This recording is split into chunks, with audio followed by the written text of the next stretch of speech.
Ketika Nandar tadi bilang Yesus pencuri, Yesus apa tadi kan sempat ada kan katanya Yesus membalikan atau mengusir pedagang. Tidak ada bukti. Di mana itu menjadi pemberat hukum Yesus? Kamu tadi sempat mengatakan, makanya hukuman salib itu kamu kan nggak ngerti. Nandar, pada saat Yesus hendak disalibkan ada yang bernama Yesus Barabas yang punya hukuman apa teman-teman? Ini katanya ahli Alkitab, kristolog terkenal, evangelis. Kamu baca nggak Alkitab?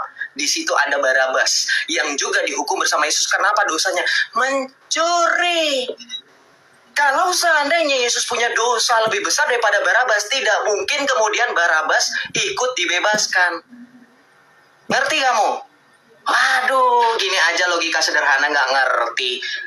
Saya dibilang katanya emosi, sampai dengan detik ini tidak keluar satupun kata-kata saya goblok dan seterusnya.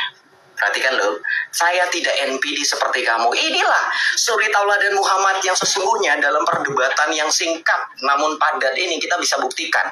Memang Nandar sangat sedikit dalam membuktikan ayat-ayat dalam Al-Quran, tidak seperti saya. Saya dibombardir dengan pertanyaan, saya jawab dengan Alkitab, dengan data-data. Tapi Nandar, Al-Quran pun tidak berani. Tidak berani dia buktikan bantahan dalam surah Al-Ahqaf ayat 9 tentang nasib Muhammad bagaimana, kenapa dikatakan demikian. Kemudian Nandar juga lebih menunjukkan suri tauladan Muhammad ketika dia merasa lebih menang daripada yang lain. Ini kan salah satu personality disorder, yaitu NPD. Kemudian Nandar juga melakukan yang namanya logical fallacy atau strawman atau red herring banyak sekali ketika saya sudah menjawab. Kalau Yesus itu mencuri, ada hukum dalam Islam namanya luqatah. Luqatah itu artinya hak. Sekali lagi kalau kamu nggak tahu, kamu tanya sama Wafi. Luqatah itu artinya hukum yang memperbolehkan kamu memiliki benda yang kamu temukan di muka umum. Kalau kamu nggak tahu pemiliknya siapa dan pemiliknya tidak datang-datang untuk mengakui yang punya. Itu logika yang sederhana. Ketika Yesus meminta para muridnya untuk mencarikan keledai, kemudian Yesus sudah mengatakan, jikalau saya sudah menjawab, iya, tidak ada yang salah di situ. Tapi pertanyaan saya, ketika saya nantangin kamu, mana buktinya ada yang mencari Yesus, keledai yang dicuri Yesus tidak ada, kamu lari ke Yohanes 21 ayat 25. Tidak satu pun, tidak semuanya dicatat dalam kitab ini dihapus. Mana buktinya kalau dihapus? Berarti pernah ada. Beban pembuktian di kamu. Kamu orang hukum, actori incumbit probatio. Mana buktinya kalau pernah ada?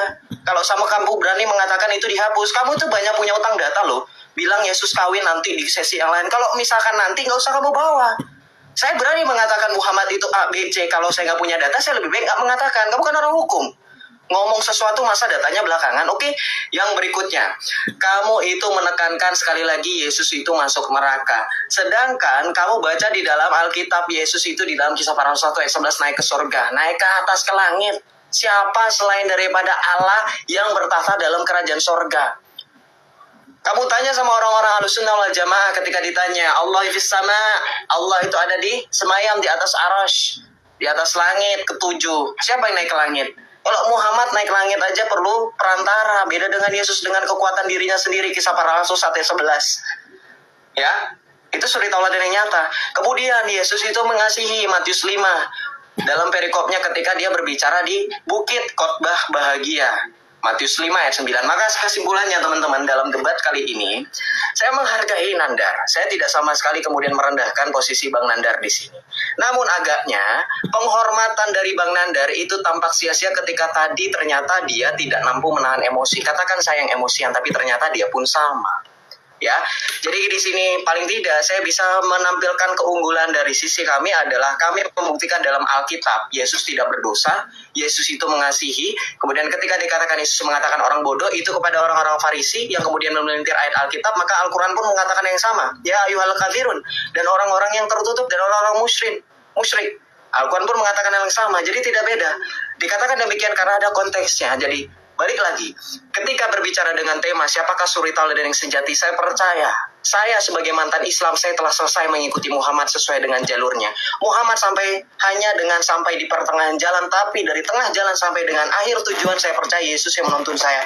Karena yang mampu tahu akhir tujuan hidup hanya Yesus. Ketika Tuhan Yesus mengatakan di dalam Injil Yohanes bab 16, aku datang untuk menyediakan tempat supaya di mana aku berada dan kamu berada. Tidak seperti Muhammad dalam Al-Ahqaf 9, bahwa Muhammad tidak tahu apa yang diperbuat kepada Allah, dari Allah kepada dirinya dan kepada umatnya. Tapi Yesus tahu, karena Yesus adalah satu-satunya jalan dalam Yohanes 14 ayat 6. Waktu habis, terima kasih.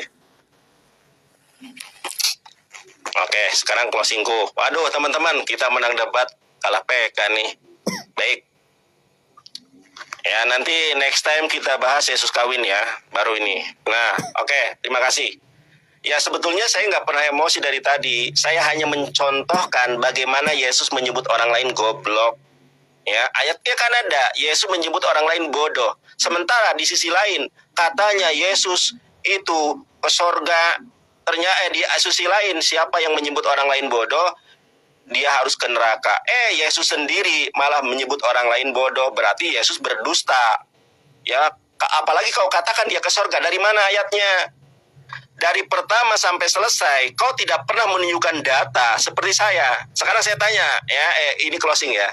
Nah, kita lihat teman-teman ya. Mereka dibohongi dengan terjemahan, mana ada Yesus ke sorga. Lu ngerti nggak sorga itu apa? Paradiso dalam bahasa Yunani. Kita baca di dalam Markus 16 ayat ke-19. Sesudah Tuhan Yesus berbicara demikian kepada mereka, terangkatlah ia ke sorga, lalu duduk di sebelah kanan Allah. Ya, menurut lu selamat karena lu dibohongi dengan terjemahan. Kita baca di dalam bahasa Yunaninya. Nih gua mah menunjukkan bahasa Yunaninya. Kita lihat nih. Homen haun kurios metato lalesai hautois anele proteiston Uranon. Ternyata bukan sorga, Joseph. Uranon. Aduh, makanya lu gak bisa lawan gua. Lu dibohongi dengan terjemahan. Ini sorga, ini terjemahan salah. Jangan nangis kau, Joseph. Lu nyenggol-nyenggol Yesus kawin. Ada Yesus kawin. Bahkan Yesus poligami. Di mana ayatnya? Wahyu 19 ayat ke-7. Yesus poligami, saudara. Marilah kita bersukacita dan bersorak-sorai dan memuliakan Dia karena hari perkawinan anak domba telah tiba. Lu baca dalam Yohanes 21 itu. Siapa anak domba itu? Tidak pernah disebut anak domba kecuali Yesus telah tiba dan pengantinnya telah siap sedia. Kita baca di dalam bahasa Yunaninya. Hairomen kai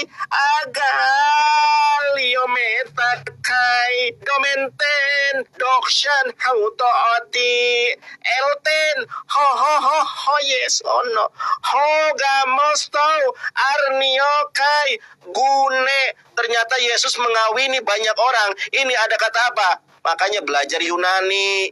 Lu malah belajar terjemahan terus. Nih, ternyata Yesus kawin. Kalau Yesus kawin berarti berdosa. Karena yang namanya kawin kan ada oh yes, oh no. Aduh. Oh yes, oh no. Joseph. Tuh Yesus kawin. Udah gua sampaikan di situ ada. Terus Yesus itu punya iri dengki. Di mana ayatnya? Saya tunjukkan ya. Ayatnya. Ini Yesus berdosa. Nih Yosef. Nih. Kemana-mana ini. Jangan kabur. Jangan nangis. Ini closing aku loh. Nih. Ya, Yesus. Ini closing aku ya teman-teman. Lihat ini. Akan tetapi semua seteruku ini yang tidak suka aku menjadi rajanya, bawalah mereka kemari dan bunuhlah mereka di depan mataku. Jeder. Nah, jadi ini dosa Yesus. Yesus itu ada iri. Siapa yang tidak suka aku jadi rajanya, maka bunuhlah mereka di depanku. Ini katanya ajaran kasih. Yesus ajaran membunuh. Aduh, saya tunjukkan lagi Joseph. Ada lagi, ya. Ada lagi, mana satu lagi nih? Ya, Yesus itu banyak dosanya. Mencuri keledai tidak ini teman-teman ya. Yesus berdosa. Yesus berdosa. Nih. Nah, si Paulus aja mengakui kalau Yesus berdosa. Ini waktu saya closing. Dia yang tidak mengenal dosa telah dibuatnya menjadi dosa. Berbuat dosa. Ini si Paulus nih 2 Korintus 5 nomor 21. Ya, dia dibuatnya menjadi dosa karena kita. Jadi Yesus sudah berdosa karena kalian. Karena di dalam ucapan Roma 5:12, upah dosa adalah maut. Ternyata Yesus harus masuk neraka. Karena upah dosa adalah maut loh. Roma 5 nomor 12. Terima kasih Joseph. Jangan kapok diskusi dengan saya. Karena debater Kristen itu jarang yang berani. Kamu sudah nekat karena kamu menantang tema ini. Ternyata kamu bubuk juga. Terima kasih teman-teman yang sudah tap-tap layar. Setelah ini kita berdiskusi dengan si RK, jangan kemana-mana. Ternyata menurut labelnya Kristen, Yesus berdosa dan masuk neraka. Siapa yang menyebut orang lain bodoh, maka harus diserahkan ke neraka. Terima kasih Joseph. Jangan marah ya, Sep. Nanti kita